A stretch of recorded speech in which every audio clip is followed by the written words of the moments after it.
ਵਾਹਿਗੁਰੂ ਜੀ ਕਾ ਖਾਲਸਾ ਵਾਹਿਗੁਰੂ ਜੀ ਕੀ ਫਤਿਹ। मैं ਤੁਹਾਡੀ ਹੋਸਟ ਰੀਤ ਕੌਰ ਨਿਊਜ਼ TV 84 ਦੇ ਨਾਲ ਵੀਡੀਓ ਜਿਸ ਤੇ ਅਸੀਂ ਸਾਰੇ ਜਾਣਦੇ ਕਿ 17 ਨਵੰਬਰ ਯਾਨੀ ਕਿ ਆਉਂਦੇ ਐਤਵਾਰ ਨੂੰ ਗੁਰੂ ਨਾਨਕ ਸਾਹਿਬ ਦਾ 544ਵਾਂ ਪ੍ਰਕਾਸ਼ ਦਿਵਸ ਦੁਨੀਆ ਭਰ ਵਿੱਚ ਬੈਠੀਆਂ ਸਿੱਖ ਸੰਗਤਾਂ ਬੜੀ ਸ਼ਰਧਾ ਪਿਆਰ ਤੇ ਉਤਸ਼ਾਹ ਨਾਲ ਮਨਾ ਰਹੀਆਂ ਹਨ।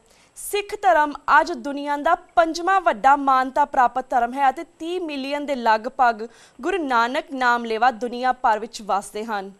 ਸਿੱਖ ਧਰਮ ਇੱਕ ਰਿਵੀਲ ਧਰਮ ਹੈ, ਪਰ ਇੱਕ ਪਾਸੇ ਇਸ ਨੂੰ ਹਿੰਦੂ ਤਵੀ ਸ਼ਕਤੀਆਂ ਭਗਤੀ ਲਹਿਰ ਦਾ ਹਿੱਸਾ ਦੱਸ ਕੇ ਹਿੰਦੂ ਧਰਮ ਵਿੱਚ ਜਜ਼ਬ ਕਰਨਾ ਚਾਹੁੰਦੀਆਂ ਹਨ ਤੇ ਦੂਸਰੇ ਪਾਸੇ ਪੱਛਮ ਦੀਆਂ ਯੂਨੀਵਰਸਿਟੀਆਂ ਵਿੱਚ ਸਿੱਖ ਚੇਅਰ ਤੇ ਬੈਠੇ ਖੋਤੀ ਸਿੱਖ ਸਕਾਲਰਸ ਸਿੱਖੀ ਦਾ ਮੂੰਹ ਮੱਥਾ ਵਿਗਾੜਨ ਲਈ ਕੋਝੀਆਂ ਲਿਖਤਾਂ ਲਿਖ ਰਹੇ ਹਨ।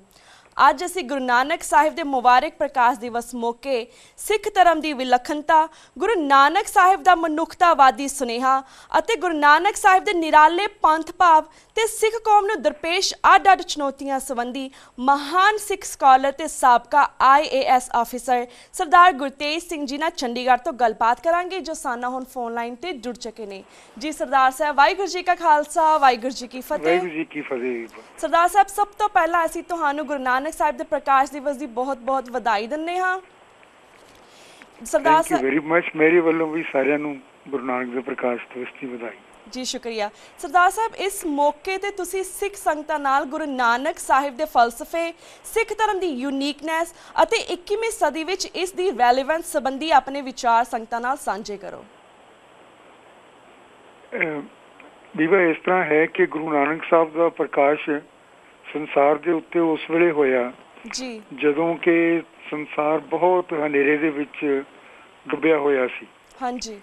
ਤੇ ਗੁਰੂ ਤੁਸੀਂ ਦੇਖਿਆ ਵੀ ਭਾਈ ਗੁਰਦਾਸ ਜੀ ਵੀ ਕਹਿੰਦੇ ਨੇ ਕਿ ਬੜੀ ਧੁੰਦ ਪਸਰੀ ਹੋਈ ਸੀ, ਹਨੇਰਾ ਸੀ, ਔਰ ਉਸ ਦੇ ਵਿੱਚ ਪ੍ਰਕਾਸ਼ ਰੂਪ ਹੋ ਕੇ ਗੁਰੂ ਨਾਨਕ ਸਾਹਿਬ ਆਏ। ਜੀ ਗੁਰੂ ਨਾਨਕ ਨੂੰ ਅਸੀਂ ਕਿਸ ਤਰ੍ਹਾਂ ਜਾਣਦੇ ਹਾਂ? ਪਹਿਲਾਂ ਤਾਂ ਇਹ ਆਪਾਂ ਨੂੰ ਸੋਚਣਾ ਚਾਹੀਦਾ ਹੈ। ਕਈ ਲੋਕ ਇਸ ਤਰ੍ਹਾਂ ਸਮਝਦੇ ਨੇ ਜਿਵੇਂ ਕਿ ਕੋਈ ਮਾਮੂਲੀ ਸਾਧ ਜੋ ਅੱਜ ਕੱਲ੍ਹ ਫਿਰਦੇ ਨੇ ਇਸ ਤਰ੍ਹਾਂ ਦਾ ਕੋਈ ਗੁਰੂ ਨਾਨਕ ਹੋਏਗਾ। ਜੀ ਬਾਰ-ਬਾਰ ਗੁਰਬਾਣੀ ਦੇ ਵਿੱਚ, ਪੱਟਾਂ ਦੇ ਸਵਈਆਂ ਦੇ ਵਿੱਚ ਤੇ ਸਾਰੇ ਅਸੀਂ ਲਿਖਿਆ ਪੜ੍ਹਦੇ ਹਾਂ ਕਿ ਆਪ ਨਾਰਾਇਣ ਕਲਾ ਧਾਰ ਜਗ ਮਹਿ ਪਰਵਰੇ। ਹਾਂਜੀ। ਬਾਬਾ ਤਾਂ ਅਕਾਲ ਰੂਪ ਸੀ, ਇੱਕ ਬਾਬਾ ਅਕਾਲ ਰੂਪ, ਦੂਜਾ ਰਬਾਬੀ ਮਰਦਾਨਾ। ਸੋ ਇਸ ਨੂੰ ਗੁਰੂ ਨਾਨਕ ਸਾਹਿਬ ਨੂੰ ਅਸੀਂ ਅਕਾਲ ਦਾ ਰੂਪ ਜਾਣ ਕੇ ਉਸ ਦੀ ਗੱਲ ਸੁਣਨੀ ਹੈ। ਹਾਂਜੀ। ਫਿਰ ਅਸੀਂ 10 ਰੂਪ ਜੋ ਗੁਰੂ ਨਾਨਕ ਸਾਹਿਬ ਦੇ ਹਨ ਉਹਨਾਂ ਨੂੰ ਇੱਕ ਜਾਣਨਾ ਹੈ। ਕਈ ਲੋਕਾਂ ਨੂੰ, ਵੱਡੇ ਵੱਡੇ ਫਿਲਾਸਫਰਸ ਨੂੰ ਭੁਲੇਖਾ ਪੈ ਜਾਂਦਾ ਹੈ। ਹੁਣ ਪਿੱਛੇ ਗੁਰਮਤਿ ਲਰਨਿੰਗ ਜ਼ੋਨ ਤੇ ਚੱਲ ਰਿਹਾ ਸੀ ਕਿ 5ਵੇਂ ਪਾਤਸ਼ਾਹ ਨੇ ਮੁਲਾਵਣੀ ਲਾਈ ਸੀ ਤੇ 9ਵੇਂ ਪਾਤਸ਼ਾਹ ਨੇ ਉਹ ਕਿਉਂ ਖੋਲੀ।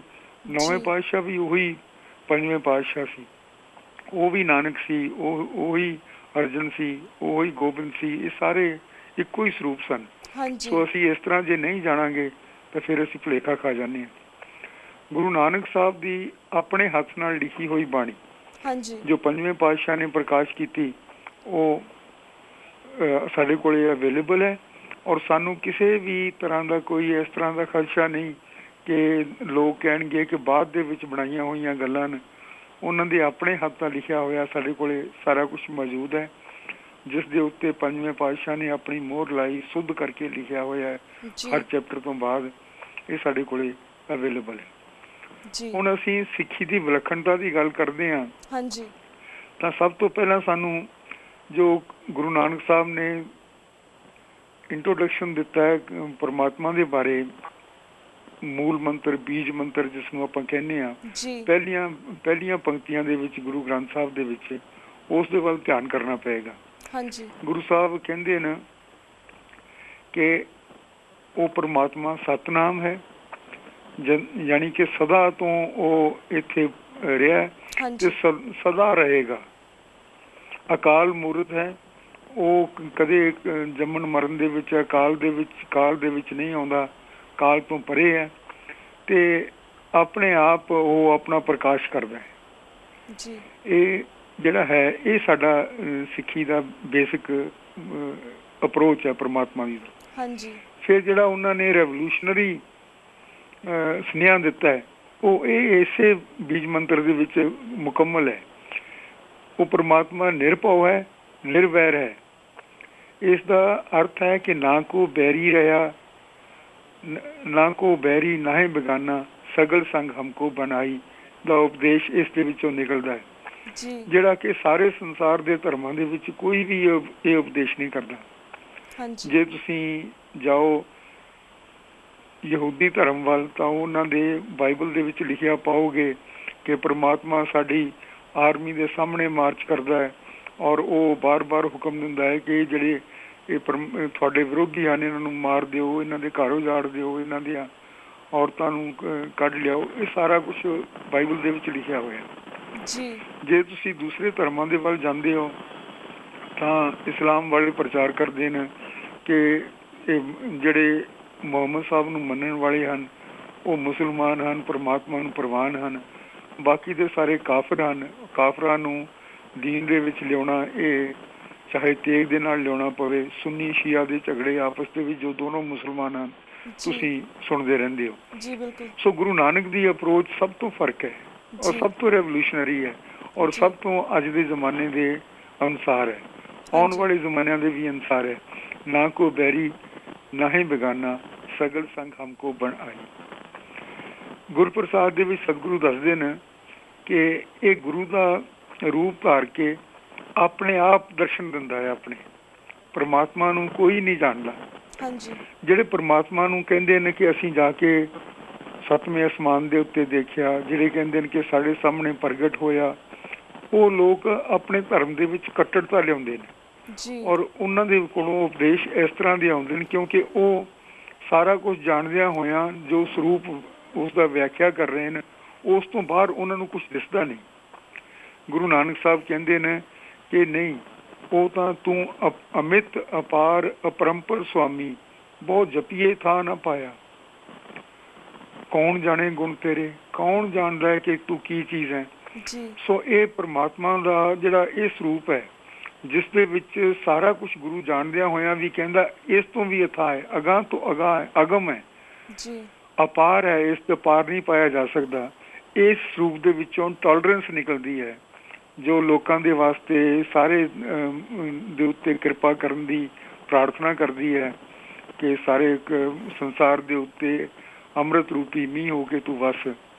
ਤਾਂ ਇਹ ਗੁਰੂ ਨਾਨਕ ਦੀ ਇੱਕ ਰੈਵੋਲੂਸ਼ਨਰੀ ਅਪਰੋਚ ਇੱਥੋਂ ਹੀ ਸਾਰੀ ਡਿਫਾਈਨ ਹੋ ਜਾਂਦੀ ਹੈ। ਔਰ ਪਰਮਾਤਮਾ ਦੇ ਉਹ ਗੁਣ ਜਿਹੜੇ ਮਨੁੱਖ ਨੇ ਧਾਰਨ ਕਰਨੇ ਹਨ ਉਹ ਪਹਿਲੇ ਬੀਜ ਮੰਤਰ ਦੇ ਵਿੱਚ ਪਹਿਲੀਆਂ ਲਾਈਨਾਂ ਦੇ ਵਿੱਚ ਹੀ ਸਾਰੀ ਦੁਨੀਆ ਨੂੰ ਪ੍ਰਗਟ ਹੋ ਜਾਂਦੇ ਨੇ। ਸੋ ਇਹ ਗੁਰੂ ਨਾਨਕ ਸਾਹਿਬ ਦੀ ਇੱਕ ਬਹੁਤ ਵਿਲੱਖਣ ਔਰ ਬਹੁਤ ਰੈਵੋਲੂਸ਼ਨਰੀ ਸੋਚ ਹੈ ਜਿਸ ਦੇ ਵਿੱਚ ਉਹਨਾਂ ਨੂੰ ਸਾਰੇ ਸੰਸਾਰ ਦਾ ਫਿਕਰ ਸੀ। ਕਈ ਕਹਿੰਦੇ ਨੇ ਕਿ ਇਹ ਫਲਾਨਾ ਪੈਗੰਬਰ ਹੋਇਆ ਔਰ ਉਹ ਸਾਈਡਨ ਦੇ ਇਲਾਕੇ ਦੇ ਇਸ ਰੈੱਡ ਸੀ ਦੇ ਆਲੇ ਦੁਆਲੇ 5-7 ਮੀਲ ਦੇ ਘੇਰੇ ਦੇ ਵਿੱਚ ਆਪਣਾ ਪ੍ਰਚਾਰ ਕਰਦਾ ਰਿਹਾ। ਈਸਾ ਦੇ ਕੋਲ ਕੋਈ ਆਇਆ ਕਿ ਸਾਈਡਨ ਦੇ ਇਲਾਕੇ ਤੋਂ ਕਹਿਣ ਲੱਗਿਆ ਮੇਰੀ ਧੀ ਦੇ ਵਿੱਚ ਇੱਕ ਔਰਤ ਆਈ, ਕਹਿਣ ਲੱਗੀ ਉਹਦੇ ਵਿੱਚ ਭੂਤ ਵੜ ਗਏ ਹੈ, ਉਹਨੂੰ ਕੱਢ ਦੇ। ਤਾਂ ਉਹਨਾਂ ਦਾ ਜਵਾਬ ਸੀ ਕਿ I have come for the people of Israel, ਮੈਂ I will not cast pearls before swines. Guru Nanak ਦਾ ਉਪਦੇਸ਼ ਹੈ ਕਿ ਉਪਦੇਸ਼ 4 ਵਰਨਾ ਕੋ ਸਾਂਝਾ। ਚਾਰੋਂ ਪਾਸੇ ਹਰਮੰਦਰ ਦੇ ਦਰਵਾਜ਼ੇ ਹਨ, ਸਾਰੀ ਦੁਨੀਆ ਤੋਂ ਸੰਸਾਰ ਆ ਕੇ ਇੱਥੇ ਆਪਣਾ ਆਤਮ ਦਰਸ਼ਨ ਕਰ ਸਕਦਾ ਹੈ। ਤਾਂ ਗੁਰੂ ਸਾਹਿਬ ਦਾ ਜਿਹੜਾ ਜਿਹੜੀ ਅਪਰੋਚ ਹੈ ਉਹ ਸਾਰੇ ਧਰਮਾਂ ਤੋਂ ਵੱਖਰੀ ਹੈ ਔਰ ਉਹ ਸਾਰਿਆਂ ਦੇ ਨਾਲ ਸਾਂਝ ਪਾਉਣ ਵਾਲੀ ਹੈ। ਉਹ ਕਿਸੇ ਨੂੰ ਕਨਵਰਟ ਨਹੀਂ ਕਰਨਾ ਚਾਹੁੰਦੇ। ਕੋਈ ਸਿੱਖਾਂ ਨੇ ਸਾਲਵੇਸ਼ਨ ਆਰਮੀ ਨਹੀਂ ਬਣਾਈ ਔਰ ਜਿਸ ਤਰ੍ਹਾਂ ਅਮਰੀਕਾ, ਕੈਨੇਡਾ, ਆਸਟ੍ਰੇਲੀਆ ਇਹ ਲੋਕ ਕਰੋੜਾਂ ਹਜ਼ਾਰਾਂ ਕਰੋੜ ਰੁਪਇਆ ਲੋਕਾਂ ਨੂੰ ਕਨਵਰਟ ਕਰਨ ਵਾਸਤੇ ਇੱਥੇ ਉਹਨਾਂ ਨੂੰ ਪੈਸੇ ਦੇ ਕੇ ਤੇ ਧਰਮ ਬਦਲਣ ਵਾਸਤੇ ਦਿੰਦੇ ਨੇ ਚਰਚ ਨੂੰ। ਉਹ ਇਸ ਤਰ੍ਹਾਂ ਦਾ ਕੋਈ ਪ੍ਰੋਗਰਾਮ ਸਿੱਖੀ ਦਾ ਕਦੇ 500 ਸਾਲਾਂ ਦੇ ਵਿੱਚ ਹੋਣ ਦੇ ਵਿੱਚ ਨਹੀਂ ਆਇਆ। ਸੋ ਇਹ ਜਿਹੜਾ ਹੈ ਬਾਅਦ ਮੁਹੰਮਦ ਸਾਹਿਬ ਦੇ ਚਲੇ ਜਾਣ ਤੋਂ ਬਾਅਦ ਸੰਸਾਰ ਤੋਂ ਇਹ ਗੱਲ ਚੱਲਦੀ ਸੀ ਵੀ ਇਹ ਇਸਲਾਮ ਸਿਰਫ ਅਰਬਾਂ ਵਾਸਤੇ ਹੈ ਜਾਂ ਬਾਕੀ ਸੰਸਾਰ ਵਾਸਤੇ ਵੀ ਹੈ। ਇਸ ਦੇ ਉੱਤੇ ਬੜੀ ਫੀਅਰਸ ਡਿਬੇਟ ਹੋਈ ਔਰ ਅਖੀਰ ਦੇ ਵਿੱਚ ਫੈਸਲਾ ਇਸ ਗੱਲ ਤੇ ਹੋਇਆ ਕਿ ਮੁਹੰਮਦ ਸਾਹਿਬ ਨੇ ਆਪਣੀ ਬੇਟੀ ਦਾ ਰਿਸ਼ਤਾ ਇੱਕ ਈਰਾਨੀ ਨਾਲ ਕੀਤਾ ਸੀ, ਇਸ ਦਾ ਮਤਲਬ ਹੈ ਕਿ ਸੰਸਾਰ ਤੋਂ ਬਾਹਰ ਵੀ ਹੋਰ ਸੰਸਾਰ ਵਾਸਤੇ ਵੀ ਇਹ ਇਸਲਾਮ ਧਰਮ ਹੈ। ਹਾਂਜੀ। ਲੇਕਿਨ ਗੁਰੂ ਨੇ ਆਪਣੇ ਧਰਮ ਦੇ ਵਿੱਚ ਕਦੇ ਕੋਈ ਇਸ ਤਰ੍ਹਾਂ ਦੇ ਹੱਦਬੰਦੀਆਂ ਨਹੀਂ ਕੀਤੀਆਂ ਔਰ ਉਹਨਾਂ ਨੇ ਸਾਰੇ ਸੰਸਾਰ ਨੂੰ ਆਪਣੇ ਕਲਾਵੇ ਦੇ ਵਿੱਚ ਲਿਆ। ਹਾਂਜੀ, ਬਿਲਕੁਲ। ਸਾਰੇ ਸੰਸਾਰ ਦੇ ਕੁੱਲ ਜੀਵਾਂ ਬਾਰੇ, ਪਸ਼ੂਆਂ ਬਾਰੇ, ਪੰਛੀਆਂ ਬਾਰੇ, ਬਨਸਪਤੀ ਬਾਰੇ, ਸਾਰੇ ਬ੍ਰਹਮੰਡ ਬਾਰੇ ਉਹਨਾਂ ਨੇ ਆਪਣਾ ਪਿਆਰ ਦੱਸਿਆ। ਤੁਸੀਂ ਉਹਨਾਂ ਦੀ ਬਾਣੀ ਦੇ ਵਿੱਚ ਫੁੱਲਾਂ ਦੀ ਗਿਣਤੀ, ਬਨਸਪਤੀ ਦੀ ਗਿਣਤੀ, ਪਸ਼ੂ ਪੰਛੀ ਔਰ ਇੱਥੋਂ ਤੱਕ ਬੀਂਡੇ, ਪਪੀਹੇ, ਕੀੜੇ ਦਾ ਕੀੜਾ, ਥਾਪ ਦੇ ਪਾਤਸ਼ਾਹੀ, ਲਸ਼ਕਰ ਕਰੇ ਸਵਾ, ਇਹ ਛੋਟੇ ਤੋਂ ਛੋਟੇ ਜਾਨਵਰਾਂ ਦੇ ਬਾਰੇ ਵੀ ਤੁਸੀਂ ਉਹਨਾਂ ਦਾ ਜ਼ਿਕਰ ਪਾਓਗੇ। ਉਹਨਾਂ ਨੂੰ ਹਰ ਇੱਕ ਸੰਸਾਰ ਦੇ ਜੋ ਪ੍ਰਮਾਤਮਾ ਨੇ ਪ੍ਰਗਟ ਕੀਤਾ, ਜੋ ਉਸਨੇ ਬਣਾਇਆ, ਉਸ ਦੇ ਨਾਲ ਬਹੁਤ ਡੂੰਘਾ ਪਿਆਰ ਸੀ। ਔਰ ਇਹ ਪਿਆਰ ਉਹਨਾਂ ਦਾ ਸਾਰੀ ਬਾਣੀ ਦੇ ਵਿੱਚੋਂ ਔਰ ਸਿੱਖੀ ਧਰਮ ਦੇ ਵਿੱਚੋਂ, ਸਿੱਖਾਂ ਦੇ ਕਿਰਦਾਰ ਦੇ ਵਿੱਚੋਂ ਫੁੱਟ ਕੇ ਸਾਹਮਣੇ ਆਉਣਾ ਚਾਹੀਦਾ ਹੈ। ਹਾਂਜੀ ਜੀ। ਜੋ ਸਭ ਤੋਂ ਵਧੀਆ ਉਪਦੇਸ਼ ਗੁਰੂ ਨਾਨਕ ਸਾਹਿਬ ਨੇ ਦਿੱਤਾ ਉਹ ਸੀ ਮਨੁੱਖੀ ਬਰਾਬਰੀ ਦਾ ਉਪਦੇਸ਼। ਜੀ। ਗੁਰੂ ਨਾਨਕ ਸਾਹਿਬ ਤੋਂ ਪਹਿਲਾਂ ਇਹ ਸੰਸਾਰ ਦੇ ਵਿੱਚ ਸਾਰੇ ਸਮਾਜ ਮਰਦ ਪ੍ਰਧਾਨ ਸਮਾਜ ਸਨ।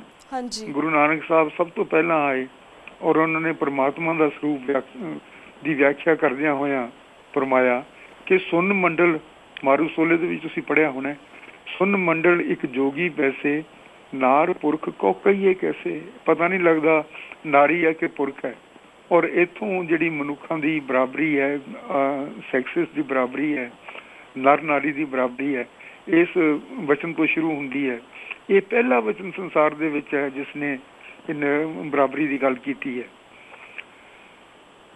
ਉਸ ਤੋਂ ਬਾਅਦ ਤੁਸੀਂ ਭਗਤਾਂ ਦੇ ਪੱਟਾਂ ਦੇ ਸਵਈਆਂ ਦੇ ਵਿੱਚ ਪੜ੍ਹਦੇ ਹੋ, ਆਪੇ ਨਰ ਆਪੇ ਫੁਨ ਨਾਰੀ, ਵਾਹੋ ਵਾਹੋ ਕਾ ਵੱਡਾ ਤਮਾਸ਼ਾ।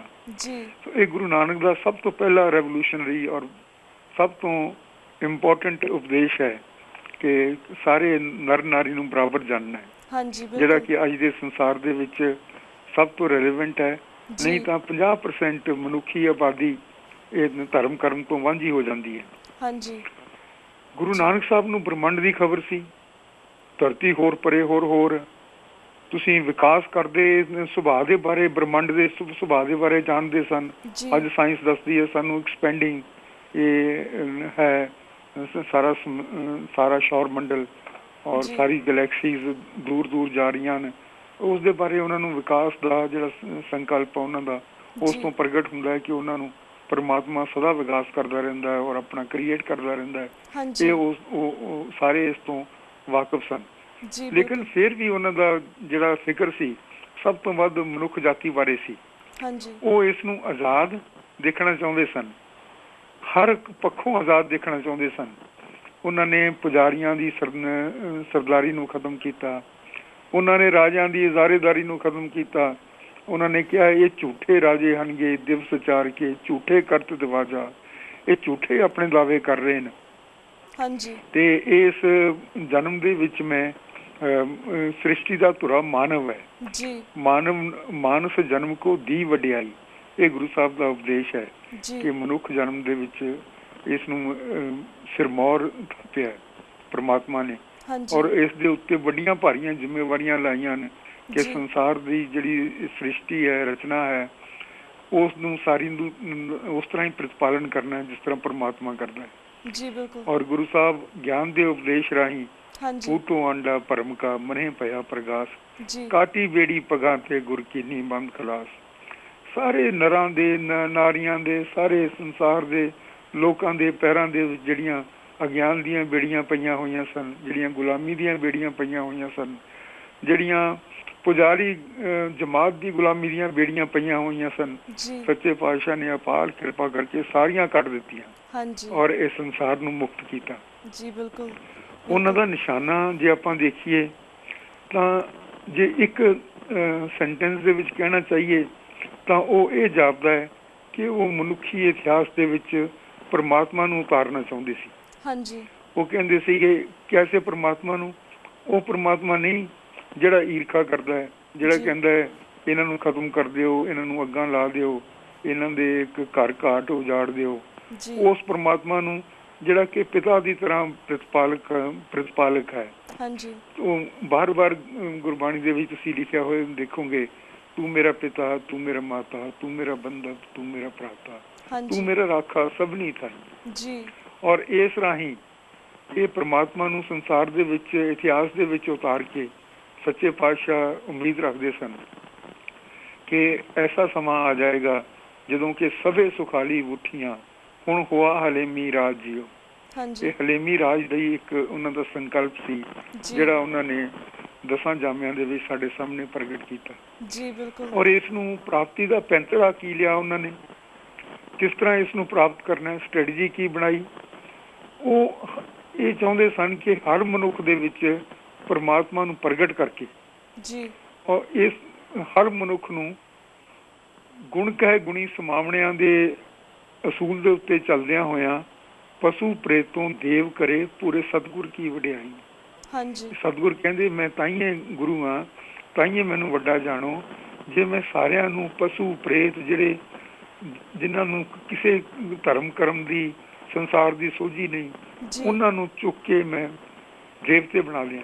ਜੀ ਸਰਦਾਰ ਜਿਨ ਸਾਹਿਬ ਮਾਨਸ ਤੇ ਕੀਏ ਦੇਵਤੇ ਕਰਤ ਨ ਲਾਗੀ ਵਾਰ, ਸੱਚੇ ਪਾਤਸ਼ਾਹ ਜੀ ਫਰਮਾਉਂਦੇ ਨੇ ਆਸਾ ਦੀ ਵਾਰ ਦੇ ਵਿੱਚ। ਹਾਂਜੀ ਸਰਦਾਰ ਸਾਹਿਬ ਤੁਸੀਂ ਇੰਨਾ ਸੋਹਣਾ ਗੁਰੂ ਨਾਨਕ ਦੇਵ ਜੀ ਦਾ ਮਨੁੱਖੀ ਇਤਿਹਾਸ ਦੇ ਬਾਰੇ ਵੇਰਵਾ ਦਿੱਤਾ, ਪਰ ਅਸੀਂ ਤੁਹਾਨੂੰ ਇਹ ਵੀ ਜਾਣਨਾ ਚਾਹਾਂਗੇ ਕਿ ਕੀ ਕਾਰਨ ਹੈ ਕਿ ਸਿੱਖ ਧਰਮ ਜਿਸ ਕੋਲ ਮਨੁੱਖਤਾ ਨੂੰ ਦਰਪੇਸ਼ ਹਰ ਬਿਮਾਰੀ ਦਾ ਇਲਾਜ ਹੈ, ਇਸ ਕੌਮ ਦੀ ਨੌਜਵਾਨ ਪੀੜ੍ਹੀ ਕਿਉਂ ਪਤਤਪੁਣੇ ਦਾ ਸ਼ਿਕਾਰ ਹੋ ਕੇ ਸਿੱਖੀ ਤੋਂ ਦੂਰ ਜਾ ਰਹੀ ਹੈ, ਇਸ ਬਾਰੇ ਵੀ ਥੋੜ੍ਹੀ ਜਿਹੀ ਜਾਣਕਾਰੀ ਦਿਓ। ਇਸ ਦਾ ਸਿੱਧਾ ਹੀ ਜਵਾਬ ਹੈ ਕਿ ਅਸੀਂ ਲੋਕਾਂ ਨੇ ਜੋ ਗੁਰੂ ਨਾਨਕ ਸਾਹਿਬ ਦਾ ਉਪਦੇਸ਼ ਸੀ ਉਸ ਨੂੰ ਟਰਾਂਸਲੇਟ ਜ਼ਿੰਦਗੀ ਦੇ ਵਿੱਚ ਨਹੀਂ ਕੀਤਾ। ਅਸੀਂ ਆਪਣੇ ਸਭ ਤੋਂ ਪਹਿਲੀ ਗੱਲ ਆਪਣੇ ਬਾਰੇ ਸੋਚੀਏ। ਅਸੀਂ ਆਪਣੇ ਬੱਚਿਆਂ ਨੂੰ ਉਹ ਉਪਦੇਸ਼ ਤੋਂ ਉਸ ਉਪਦੇਸ਼ ਤੋਂ ਜਾਣੂ ਨਹੀਂ ਕਰਾਇਆ ਜਿਹੜਾ ਕਿ ਸਰਵ ਕਲਿਆਣਕਾਰੀ ਹੈ, ਜਿਸ ਦਾ ਸੁਨੇਹਾ ਸਾਰਾ ਸੰਸਾਰ ਉਡੀਕ ਰਿਹਾ। ਅਸੀਂ ਉਹਨਾਂ ਨੂੰ ਇਸ ਤੋਂ ਅਗਿਆਨ ਰੱਖਿਆ। ਦੂਸਰੀ ਗੱਲ ਇਹ ਹੈ ਕਿ ਅਸੀਂ ਪੁਜਾਰੀਆਂ ਦੀ ਗੁਲਾਮੀ ਕਰ ਲਈ। ਹੁਣ ਇੱਥੇ ਇੱਕ ਅੱਡੀਆਂ ਚੁੱਕ ਕੇ ਲੋਕ ਦੇਖਦੇ ਨੇ ਕਿ ਅਕਾਲ ਤਖਤ ਤੋਂ ਕੀ ਸੰਦੇਸ਼ ਆ ਰਿਹਾ।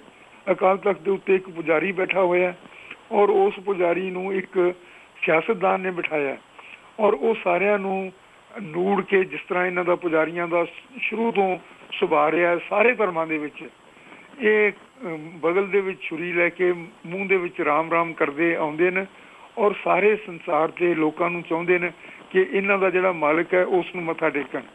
ਉਹ ਇਸ ਕਿਸਮ ਦਾ ਇੰਤਜ਼ਾਮ ਅਸੀਂ ਕਰ ਲਿਆ। ਅਸੀਂ ਪੁਜਾਰੀਵਾਦ ਦੇ ਵਿੱਚ ਪੈ ਗਏ ਹਾਂ।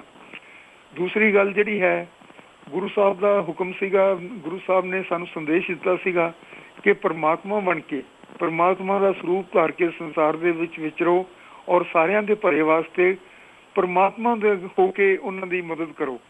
ਅਸੀਂ ਕਿਸੇ ਦੀ ਮਦਦ ਨਹੀਂ ਕਰਦੇ, ਅਸੀਂ ਆਪਣੇ ਬੱਚਿਆਂ ਦੀ ਮਦਦ ਨਹੀਂ ਕਰਦੇ। ਜੇ ਸਾਨੂੰ ਇਸ ਤਰ੍ਹਾਂ ਦਾ ਅਹਿਸਾਸ ਹੋਵੇ ਤਾਂ ਅਸੀਂ ਗੁਰਦੁਆਰੇ ਬਣਾਉਣ ਦੀ ਬਜਾਏ, ਗੁਰਦੁਆਰਿਆਂ ਦੇ ਉੱਤੇ ਸੰਗਮਰਮਰ ਲਾਉਣ ਦੀ ਬਜਾਏ, ਗੁਰਦੁਆਰੇ ਬਣਾਉਣੇ ਜ਼ਰੂਰੀ ਨੇ ਲੇਕਿਨ ਉਸ ਦੇ ਉੱਤੇ ਸੰਗਮਰਮਰ, ਉਸ ਦੇ ਉੱਤੇ ਸੋਨਾ ਚਾਂਦੀ ਲਾਉਣਾ ਜ਼ਰੂਰੀ ਨਹੀਂ ਹੈ। ਜੇ ਗੁਰੂ ਸਾਹਿਬ ਹੁੰਦੇ ਤਾਂ ਕਦੇ ਉਹ ਇਸ ਤਰ੍ਹਾਂ ਦੀ ਗੱਲ ਨੂੰ ਮਨਜ਼ੂਰ ਨਾ ਕਰਦੇ। ਗੁਰੂ ਦੀ ਬਾਣੀ ਅੱਜ ਵੀ ਸਾਡੇ ਸਾਹਮਣੇ ਜੋ ਗੁਰੂ ਗ੍ਰੰਥ ਸਾਹਿਬ ਦੇ ਉਪਦੇਸ਼ ਦੇ ਵਿੱਚ ਮੌਜੂਦ ਹੈ, ਇਸ ਗੱਲ ਨੂੰ ਅਪਰੂਵ ਨਹੀਂ ਕਰਦੀ। ਉਹ ਕੀ ਕਰਦੇ, ਉਹ ਜਿਸ ਤਰ੍ਹਾਂ ਉਹਨਾਂ ਨੇ 20 ਰੁਪਏ ਦਾ ਲੰਗਰ ਸ਼ੁਰੂ ਕੀਤਾ ਸੀ ਸੰਸਾਰ ਦੇ ਭਲੇ ਵਾਸਤੇ, ਜਿਹੜਾ ਹਰ ਪਾਸੇ ਅੱਜ ਚੱਲ ਰਿਹਾ ਹੈ ਔਰ ਲੱਖਾਂ ਲੋਕ ਇਸ ਤੋਂ ਫਾਇਦਾ ਉਠਾ ਰਹੇ ਨੇ, ਉਹ ਇਸ ਤਰ੍ਹਾਂ ਦਾ ਇੰਤਜ਼ਾਮ ਕਰਦੇ। ਉਹ ਬੱਚਿਆਂ ਵਾਸਤੇ ਸਕਾਲਰਸ਼ਿਪ ਬਣਾਉਂਦੇ। ਉਹ ਸਕਾਲਰਸ਼ਿਪ ਦੇ ਨਾਲ ਬੱਚੇ ਪੜ੍ਹ ਕੇ ਸਿੱਖ ਧਰਮ ਦੀ ਔਰ ਬਾਕੀ ਦੁਨੀਆ ਦਾ ਗਿਆਨ ਪ੍ਰਾਪਤ ਕਰਦੇ ਤੇ ਉਹਨਾਂ ਨੂੰ ਲੱਗਦਾ ਕਿ ਸਾਡੇ ਬਾਰੇ ਕੋਈ ਚਿੰਤਤ ਹੈ, ਧਰਮ ਸਾਡੇ ਤੱਕ ਪਹੁੰਚ ਰਿਹਾ। ਧਰਮ ਨੂੰ ਮੰਨਣ ਵਾਲੇ ਲੋਕ ਸਾਡੇ ਕੋਲੇ ਆ ਕੇ ਸਾਡਾ ਭਲਾ ਚਾਹੁੰਦੇ ਨੇ, ਸਾਡੇ ਨਾਲ ਪਿਆਰ ਪਾਉਣਾ ਚਾਹੁੰਦੇ ਨੇ ਔਰ ਸਾਡਾ ਵਿਕਾਸ ਹੁੰਦਾ ਵੇਖਣਾ ਚਾਹੁੰਦੇ ਨੇ। ਇਹ ਅਸੀਂ ਉਪਦੇਸ਼ ਨਹੀਂ ਕਰ ਸਕੇ। ਫਿਰ ਜਿਹੜੀਆਂ ਨੀਵੀਆਂ ਜਾਤਾਂ ਜਿਨ੍ਹਾਂ ਨੂੰ ਕਿਹਾ ਜਾਂਦਾ ਹੈ, ਗੁਰੂ ਨਾਨਕ ਸਾਹਿਬ ਦਾ ਉਪਦੇਸ਼ ਸੀ, ਨੀਚਾਂ ਅੰਦਰ ਨੀਚ ਜਾਤ ਨੀਚੀ ਹੂੰਤ ਨੀਚ, ਨਾਨਕ ਤਿਨਕੇ ਸੰਗ ਸਾਥ ਵੱਡਿਆਂ ਸਿਉ ਕਿਆ ਰੀਸ। ਅਸੀਂ ਜਾ ਕੇ ਵੱਡਿਆਂ ਨਾਲ ਦੋਸਤੀਆਂ ਪਾਉਂਦੇ ਹਾਂ। ਅਸੀਂ ਜਿਹੜੇ ਨੀਚ ਲੋਕ ਜਿਨ੍ਹਾਂ ਨੂੰ ਕਿਹਾ ਜਾਂਦਾ ਹੈ ਉਹਨਾਂ ਦੇ ਨਾਲ ਅਸੀਂ, ਯਾਨੀ ਕਿ ਜਿਹੜੇ ਅਨਪ੍ਰਿਵਿਲੇਜਡ ਹੋਣਗੇ, ਜਿਹੜੇ ਡਿਪਰੈਸਡ ਕਲਾਸਿਸ ਹੋਣਗੇ, ਉਹਨਾਂ ਦੇ ਨਾਲ ਸਾਡੀਆਂ ਸਾਂਝਾਂ ਨਹੀਂ ਪੈ ਰਹੀਆਂ। ਇਹ ਸਾਡੇ ਇੱਕ ਜਿਹੜਾ ਅਧੋਗਤੀ ਦਾ ਕਾਰਨ ਇਹ ਵੀ ਹੈ। ਬਿਲਕੁਲ। ਸੋ ਅਸੀਂ ਜੇ ਗੁਰੂ ਨਾਨਕ ਸਾਹਿਬ ਦੇ ਹੁਣ ਇਸ ਜਿਹੜਾ ਸੰਸਾਰ ਹੈ ਇਹ ਤਾਂ ਇੱਕ ਤੁਸੀਂ ਆਸਾ ਦੀ ਤੁਸੀਂ ਰਹਿਰਾਸ ਦੇ ਵਿੱਚ ਪੜ੍ਹਦੇ ਹੋਗੇ ਰੋਜ਼ ਤਿਤ ਸਰਵਰੇ ਭਾਈ ਲੈ ਨਿਵਾਸਾ। ਐਸੇ ਸੰਸਾਰ ਐਸੇ ਸਰੋਵਰ ਦੇ ਵਿੱਚ ਸਾਡਾ ਵਾਸ ਹੈ ਜਿਸ ਦੇ ਵਿੱਚ ਪਾਣੀ ਪਾਵਕ, ਜਿਹਦੇ ਵਿੱਚ ਪਾਣੀ ਅੱਗ ਬਣਿਆ ਹੋਇਆ। ਹਾਂਜੀ। ਸੋ ਐਸੇ ਸੰਸਾਰ ਦੇ ਵਿੱਚ ਅਸੀਂ ਵਸ ਰਹੇ ਹਾਂ ਜੀ। ਇਸ ਦੇ ਉੱਤੇ ਪ੍ਰਮਾਤਮਾ ਦੇ ਰੂਪ ਦੀ ਮਿਹਰ ਨਹੀਂ ਪਏਗੀ, ਉਹਨਾਂ ਦੀ ਨਜ਼ਰ ਦੀ ਮਿਹਰ ਨਹੀਂ ਪਏਗੀ, ਉਹਨਾਂ ਦਾ ਮਿਹਰ ਰੂਪ ਜਿਹੜਾ ਹੈ ਬਾਰਿਸ਼ ਬਣ ਕੇ ਨਹੀਂ ਵਰਸੇਗਾ ਤਾਂ ਇਹ ਸੰਸਾਰ ਜਲਦਾ ਰਹੇਗਾ। ਜਗਤ ਜਲੰਦਾ ਰੱਖ ਲੈ ਪ੍ਰਭੂ ਆਪਣੀ ਕਿਰਪਾ ਧਾਰ। ਇਹ ਗੁਰੂ ਨਾਨਕ ਸਾਹਿਬ ਦਾ ਉਪਦੇਸ਼ ਹੈ ਔਰ ਇਸ ਉਪਦੇਸ਼ ਦੇ ਉੱਤੇ ਜੇ ਅਸੀਂ ਚੱਲੀਏ ਤਾਂ ਅਸੀਂ ਸਾਰੀ ਬਾਜੀ ਪੜ ਸਕਦੇ ਹਾਂ। ਅੱਜ ਵੀ ਅਸੀਂ ਸੰਸਾਰ ਨੂੰ ਉਹ ਸੁਨੇਹਾ ਦੇ ਸਕਦੇ ਹਾਂ ਜਿਹੜਾ ਕਿ ਅੱਜ ਦਾ ਸੰਸਾਰ ਕਹੇ ਕਿ ਅੱਜ ਵੀ ਇਹ ਰੈਵੋਲੂਸ਼ਨਰੀ ਸੁਨੇਹਾ ਹੈ। ਜੀ ਬਿਲਕੁਲ। ਔਰ ਗੁਰੂ ਨਾਨਕ ਸਾਹਿਬ ਨੇ ਸਭ ਤੋਂ ਪਹਿਲਾਂ 200-250 ਸਾਲ ਬਾਅਦ ਉਸ ਤੋਂ ਫ੍ਰੈਂਚ ਰੈਵੋਲੂਸ਼ਨ ਆਈ ਜਦੋਂ ਇਹ ਉਪਦੇਸ਼ ਬਰਾਬਰੀ ਦਾ, ਮਨੁੱਖੀ ਬਰਾਬਰੀ ਦਾ, ਔਰਤ ਮਰਦ ਬਰਾਬਰੀ ਦਾ, ਸਾਰੇ ਸੰਸਾਰ ਦੇ ਭਲੇ ਦਾ ਕੀਤਾ। ਹਾਂਜੀ ਜੀ। ਅਸੀਂ ਇਸ ਨੂੰ ਭੁੱਲ ਚੁੱਕੇ ਹਾਂ। ਸਾਡੇ ਵਾਸਤੇ ਅਸੀਂ ਹੁਣ ਬੱਚਿਆਂ ਨੂੰ ਆਪਣਿਆਂ ਨੂੰ ਕਾਇਲ ਨਹੀਂ ਕਰ ਸਕਦੇ। ਇਸ ਉਪਦੇਸ਼ ਨੂੰ ਰਿਵਾਈਵ ਕਰਨਾ ਚਾਹੀਦਾ ਹੈ, ਸੰਸਾਰ ਨੂੰ ਦੱਸਣਾ ਚਾਹੀਦਾ ਹੈ। ਬੱਚੇ ਆਪਣੇ ਆਪ ਖਿੱਚੇ ਚਲੇ ਆਉਣਗੇ ਕਿਉਂਕਿ ਉਹਨਾਂ ਨੂੰ ਇਹੀ ਚਾਹੀਦਾ ਹੈ। ਅੱਜ ਦੇ ਸੰਸਾਰ ਦੇ ਵਿੱਚ ਇਹੀ ਤਰਕ ਸੰਗਤ ਹੈ। ਹਾਂਜੀ। ਤੇ ਸਰਦਾਰ ਸਾਹਿਬ ਸਾਡੇ ਕੋਲ 3-4 ਮਿੰਟ ਰਹਿ ਗਏ ਨੇ। ਐਟ ਦੀ ਐਂਡ ਅਸੀਂ ਇਹ ਵੀ ਜਾਣਨਾ ਚਾਹਾਂਗੇ ਕਿ 1 ਨਵੰਬਰ ਨੂੰ ਅਕਾਲੀ ਦਲ ਪੰਚ ਪ੍ਰਧਾਨੀ ਤੇ ਦਲ ਖਾਲਸਾ ਤੇ ਕਈ ਹੋਰ ਜਥੇਬੰਦੀਆਂ ਨੇ ਜਲੰਧਰ ਵਿੱਚ ਆਜ਼ਾਦੀ ਮਾਰਚ ਕੱਢਿਆ। ਕੰਧਾਂ ਤੇ ਲਗਾਏ ਇਸ਼ਤਿਹਾਰਾਂ ਵਿੱਚ ਇੱਕ ਇਸ਼ਤਿਹਾਰ ਸੀ ਕਿ ਸਿੱਖ ਕਤਲੇਆਮ, ਹਿੰਦੂ ਤਵੀ ਦਾ ਮਹਾ ਤਾਂਡਵ। ਪੁਲਿਸ ਨੇ ਸ਼ਹਿਰ ਭਰ ਵਿੱਚ ਲੱਗੇ ਇਸ਼ਤਿਹਾਰਾਂ ਤੇ ਥਾਂ ਜਾ ਕੇ ਕਾਲੀ ਸਿਪਾਹੀ ਨਾਲ ਇਹਨਾਂ ਇਸ਼ਤਿਹਾਰਾਂ ਨੂੰ ਸਾਫ਼ ਕਰ ਦਿੱਤਾ ਕਿਉਂਕਿ ਹਿੰਦੂ ਤਵੀਆਂ ਨੇ ਇਸ ਇਸ਼ਤਿਹਾਰ ਤੇ ਇਤਰਾਜ਼ ਕੀਤਾ ਸੀ। ਤੁਸੀਂ ਇਸ ਵਿਸ਼ੇ ਤੇ ਇੱਕ ਲੇਖ ਵੀ ਲਿਖਿਆ ਹੈ। ਸਾਡੇ ਦਰਸ਼ਕਾਂ ਨੂੰ ਇਸ ਹਿੰਦੂ ਜ਼ਹਿਨੀਅਤ ਬਾਰੇ ਵੇਰਵੇ ਦੇ ਨਾਲ ਥੋੜਾ ਦੱਸੋ। ਬੀਬਾ ਇਸ ਤਰ੍ਹਾਂ ਹੈਗਾ ਕਿ ਇਹ ਜਿਹੜਾ ਮਾਰਚ ਹੋਇਆ ਮੈਂ ਉੱਥੇ ਸ਼ਾਮਲ ਸੀ, ਮੈਂ ਦੇਖਣ ਗਿਆ ਸੀ, ਮੈਂ ਉਸ ਦੇ ਨਾਲ ਸਹਿਮਤ ਸੀ ਜੋ ਉਹ ਕਰ ਰਹੇ ਸੀ। ਹਾਂਜੀ। ਔਰ ਜੋ ਉਹਨਾਂ ਦਾ ਇਸ਼ਤਿਹਾਰ ਹੈ ਮੈਂ ਪੜ੍ਹਿਆ, ਦੇਖਿਆ। ਉਸ ਤੋਂ ਬਾਅਦ ਮੈਂ ਇੱਕ ਲੇਖ ਲਿਖਿਆ ਸੀ ਇਸ ਦੇ ਬਾਰੇ ਜੋ ਮੈਂ ਆਪਣੇ ਬਲੌਗ ਸਪੌਟ ਤੇ ਪਾਇਆ ਜੀ ਤੇ ਉਹ ਸਾਰੇ ਸਰਕੂਲੇਟ ਵੀ ਹੋ ਗਿਆ। ਉਹ ਤੁਸੀਂ ਜੇ ਤੁਹਾਡੇ ਰੀਡਰ ਪੜ੍ਹ ਲੈਣਗੇ ਤਾਂ ਉਹਨਾਂ ਨੂੰ ਸਾਰੀ ਗੱਲ ਸਪਸ਼ਟ ਹੋ ਜਾਏਗੀ। ਹਾਂਜੀ। ਉਸ ਦੇ ਵਿੱਚ ਮੈਂ ਇਹ ਦੱਸਿਆ ਕਿ ਹੁਣੇ ਪਿੱਛੇ ਜੇ ਮੈਨੂੰ ਇੱਕ ਡਾਕੂਮੈਂਟ ਮਿਲਿਆ ਜਿਹੜਾ ਕਿ ਕਾਫੀ ਦੇਰ ਤੋਂ 1984 ਤੋਂ ਲਿਖਿਆ ਹੋਇਆ ਸੀ, ਕਿਸੇ RSS ਦੇ ਵੱਡੇ ਕਾਰਕੁਨ ਦਾ ਲਿਖਿਆ ਹੋਇਆ ਸੀ ਜੋ ਕਹਿੰਦਾ ਸੀ ਮੈਂ 50 ਸਾਲ ਤੋਂ RSS ਦੀ ਸੇਵਾ ਕਰ ਰਿਹਾ। ਹਾਂਜੀ। ਉਸ ਬੰਦੇ ਨੇ ਲਿਖਿਆ ਹੈ ਕਿ ਉਹ ਜਿਹੜੇ ਵੀ ਕਾਰਨ ਦੱਸਦਾ ਹੈ ਸਿੱਖਾਂ ਦੇ ਉੱਤੇ ਹਮਲੇ ਹੋਣ ਦੇ ਔਰ ਸਿੱਖਾਂ ਨੂੰ ਖਤਮ ਕਰਨ ਦੇ, ਮਾਰਨ ਦੇ, ਉਹ ਸਾਰੇ ਦੇ ਸਾਰੇ ਉਹੀ ਕਾਰਨ ਕਾਂਗਰਸ ਵਾਲੇ ਦੱਸ ਰਹੇ ਆ। ਇਸ ਲੇਖ ਦਾ ਮੈਂ ਜੋ ਸਿਰਲੇਖ ਰੱਖਿਆ ਉਹ ਲਿਖਿਆ ਹੈ, ਉਹ ਰੱਖਿਆ ਵੀ ਇਹ ਜਿਹੜਾ ਸਿੱਖ ਕਤਲੇਆਮ ਸੀ ਇਹਦੇ ਵਾਸਤੇ ਕੌਣ ਜ਼ਿੰਮੇਵਾਰ ਸੀ। ਤਾਂ ਇਹ ਕਾਂਗਰਸ ਤੇ RSS ਦੇ ਵਿੱਚ ਕਿੰਨਾ ਕੁ ਫਰਕ ਹੈ, ਹਿੰਦੂ ਤਵੀ ਸ਼ਕਤੀਆਂ ਦੇ ਵਿੱਚ ਕਿੰਨਾ ਕੁ ਫਰਕ ਹੈ, ਉਸ ਨੂੰ ਮੈਂ ਮਾਈ ਘੜੀਸੀ ਦਾ ਜਿਵੇਂ ਆਪਣੇ ਅਖਾਣ ਚੱਲਦਾ ਉਸ ਦੇ ਹਿਸਾਬ ਨਾਲ ਕਿਹਾ ਵੀ ਇਹਨਾਂ ਚ ਸਿਰਫ ਇੰਨਾ ਹੀ ਫਰਕ ਹੈ ਜਿੰਨਾ ਮਾਈ ਧੂਈ ਤੇ ਮਾਈ ਘੜੀਸੀ ਦੇ ਵਿੱਚ ਹੈ। ਜਿਸ ਤਰ੍ਹਾਂ ਆਪਾਂ ਅੰਗਰੇਜ਼ੀ ਦੇ ਵਿੱਚ ਟਵੀਡਲ ਡੀ ਐਂਡ ਟਵੀਡਲ ਡਮ ਕਹਿੰਦੇ ਹਾਂ। ਤਾਂ ਉਸ ਦੇ ਵਿੱਚ ਉਹ ਕਹਿੰਦਾ ਹੈ ਕਿ ਸਿੱਖਾਂ ਨੂੰ, ਇੱਥੋਂ ਤੱਕ ਵੀ ਕਹਿੰਦਾ ਹੈ ਕਿ ਸਿੱਖਾਂ ਨੂੰ ਰਜਿਸਟ ਨਹੀਂ ਸੀ ਕਰਨਾ ਚਾਹੀਦਾ।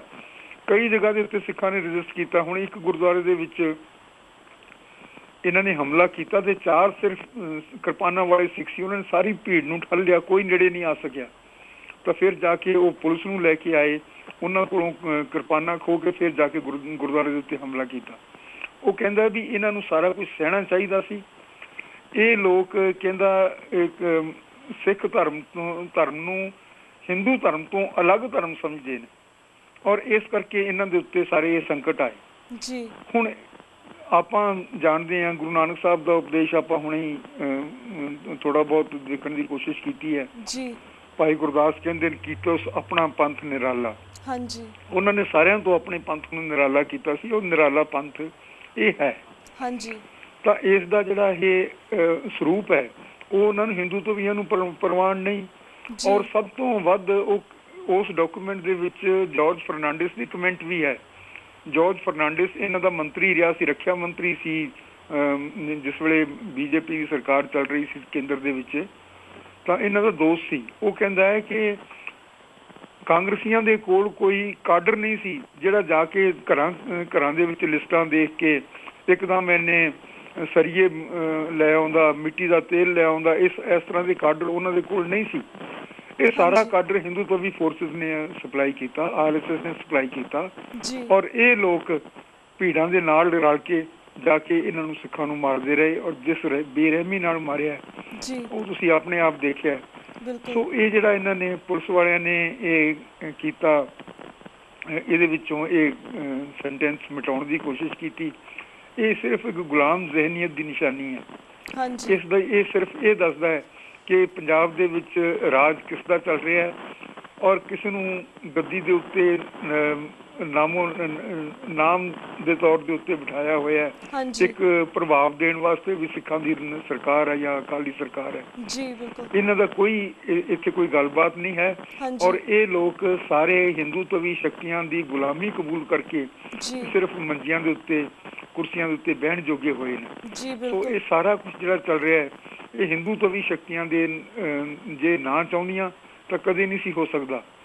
ਇਹ ਕਾਂਗਰਸ ਵਾਲੇ ਵੀ ਇਸੇ ਕਰਕੇ ਇਨਕਰੇਜ ਹੋਏ। ਤੁਸੀਂ ਅਡਵਾਨੀ ਦੀ ਕਿਤਾਬ ਦੇ ਵਿੱਚ ਕਈ ਵਾਰੀ ਤੁਹਾਡੇ ਜ਼ਿਕਰ ਵੀ ਹੋਇਆ ਤੁਹਾਡੇ TV ਦੇ ਉੱਤੇ, ਅਡਵਾਨੀ ਲਿਖਦਾ ਹੈ ਆਪਣੀ ਕਿਤਾਬ ਦੇ ਵਿੱਚ ਕਿ ਅਸੀਂ ਲੋਕ ਕਾਫੀ ਜ਼ੋਰ ਪਾ ਕੇ ਇੰਦਰਾ ਗਾਂਧੀ ਨੂੰ ਕਹਿ ਰਹੇ ਸੀ ਕਿ ਦਰਬਾਰ ਸਾਹਿਬ ਦੇ ਉੱਤੇ ਹਮਲਾ ਕਰੋ ਔਰ ਬੜੀ ਮੁਸ਼ਕਿਲ ਦੇ ਨਾਲ ਉਸ ਨੂੰ ਮਨਾਇਆ ਗਿਆ।